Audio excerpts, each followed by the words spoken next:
ఖమ్మం జిల్లా మంగళగూడెంలో నిర్వహించిన ప్రజాపాలన కార్యక్రమంలో మంత్రి పొంగులేటి శ్రీనివాస్ రెడ్డి పాల్గొన్నారు. ఈ సందర్భంగా ఆయనకు కాంగ్రెస్ నాయకులు, గ్రామస్తులు ఘన స్వాగతం పలికారు.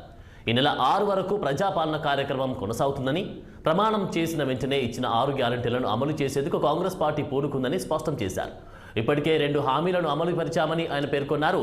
ప్రజలు ఎక్కడా ఇబ్బంది పడకూడదని గ్రామాల్లోకి పాలన తెచ్చామని స్పష్టం చేశారు. ఇది అందరికి నచ్చింది. మంచిగా ఉంది.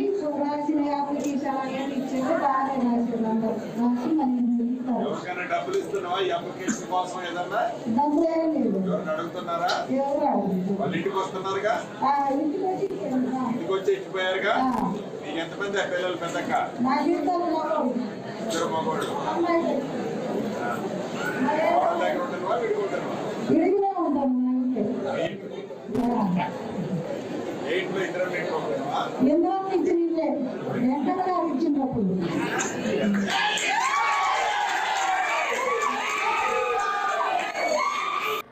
22 రోజులైంది ఈ ప్రభుత్వం వచ్చి. ఈ 22 రోజుల్లో అప్పుడే మీరు ఇది లేదు అది లేదు అంటున్నారు.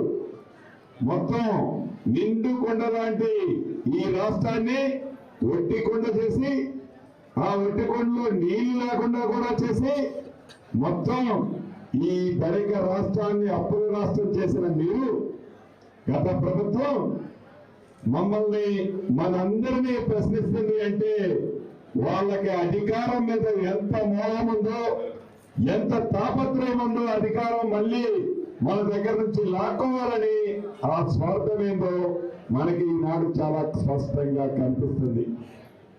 వాళ్ళతో అడిగించుకో, వాళ్ళతో చెప్పించుకో. ఏదైనా అడిగినా నా ప్రజలు, ఈ తెలంగాణ ప్రజలు కోరిన కోరికలని ఈ ప్రభుత్వం చేయడానికి చిత్తశుద్ధితో ఉందని కూడా మరొక్కసారి మీకు నిర్వహిస్తూ, నేను ఈ ప్రజాపాలన కార్యక్రమం ఏదైతే 28వ తారీఖు నుంచి 6వ తారీఖు దాకా పెట్టే దాంట్లో ప్రతి ఊళ్ళో చాలా తొక్కిసలాట జరుగుతుందేమని నాలో ఒక భయం ఉండే.